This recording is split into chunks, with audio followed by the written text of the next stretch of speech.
Salam sejahtera bagi kita semua. Yang terhormat dosen pengampu mata kuliah lahan kering. Perkenalkan, nama saya Agnes Fridelia Aban dengan NPM 12220100. Saya mahasiswa Universitas Timur, khususnya Prodi Agribisnis semester 5. Pada kesempatan kali ini, saya akan menjelaskan tentang bagaimana cara pengolahan lahan kering. Untuk lebih jelasnya, simak video selanjutnya. Selamat menyaksikan. Lahan kering adalah lahan yang memiliki ketersediaan air yang terbatas, tanah yang kurang subur, dan memiliki tanah yang berpasir.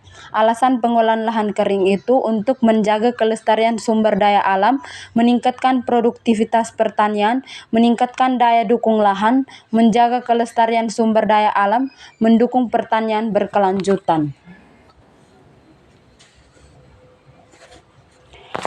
Pengolahan lahan kering dengan terasering. Terasering adalah metode konservasi dengan menggunakan teras-teras yang dilakukan untuk mengurangi panjang lereng, menahan air sehingga mengurangi kecepatan dan jumlah aliran permukaan, serta memperbesar peluang penyerapan air oleh tanah. Tujuannya itu untuk mengatasi topografi lahan yang miring, mencegah erosi tanah, dan memaksimalkan pemanfaatan lahan. Cara pembuatan terasering. Yang pertama, melihat jenis tanah. Yang kedua, membentuk struktur berudak-udak. Yang ketiga, membangun dinding-dindingnya. Yang keempat, memberikan pemisah antara petak. Yang kelima, menggali tanggung drainase. Yang keenam, membuat parit di setiap undakan. Yang ketujuh, menanam tanaman nanas di atas teras. Tanaman yang digunakan itu tanaman nanas, karena tanaman nanas merupakan tanaman tropis dengan buah yang dapat dimakan dan tumbuhan yang penting secara ekonomi dalam famili Bromeaceae. Tujuannya itu untuk meningkatkan produktivitas lahan pekarang.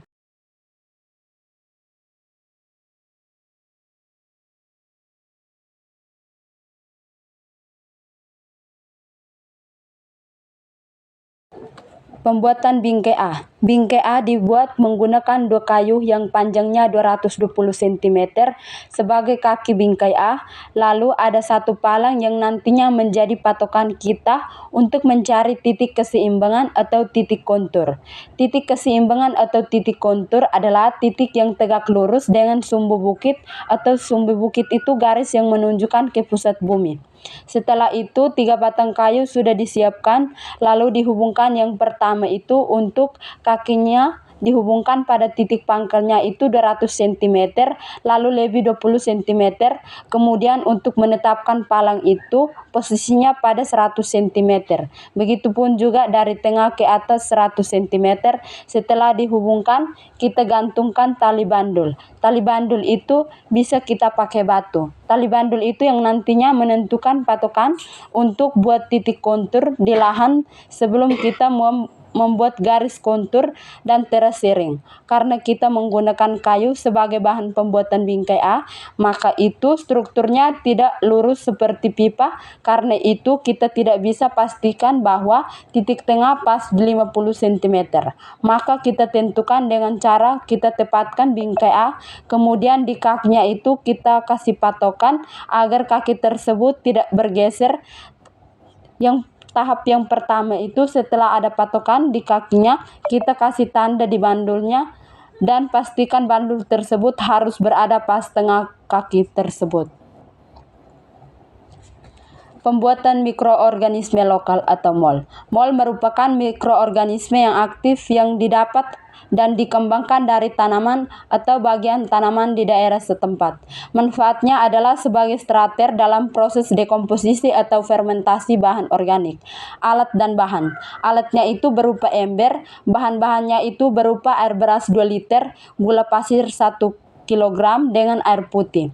Cara pembuatannya itu air bersih 5 liter, air beras 2 liter diisi ke dalam ember, lalu dicampurkan dengan 5 sendok makan gula pasir. Setelah itu diaduk sampai gulanya larut.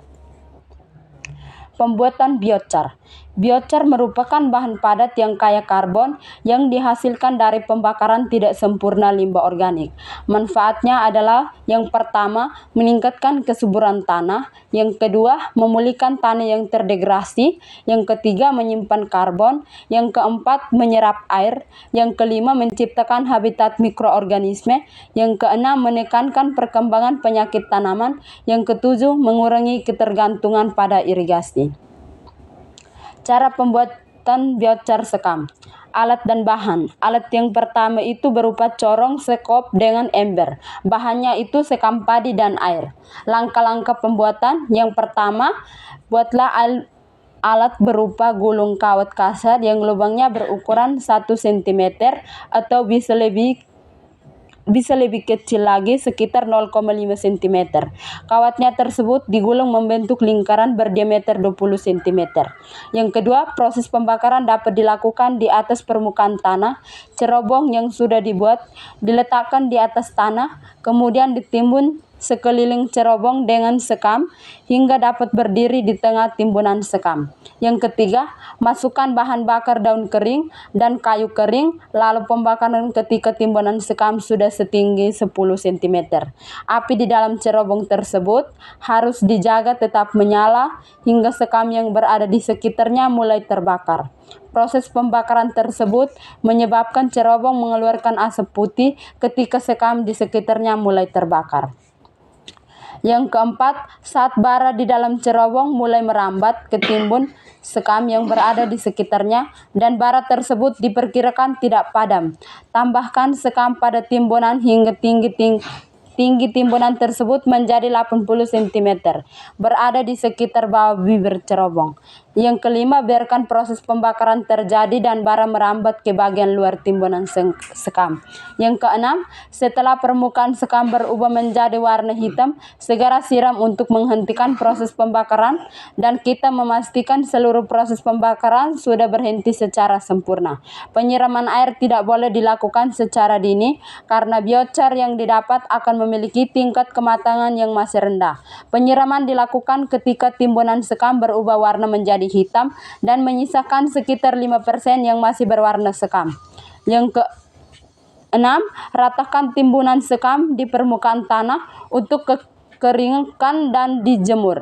Yang ketujuh, giling sekam kemudian ayak, dan yang kedelapan, biochar siap digunakan.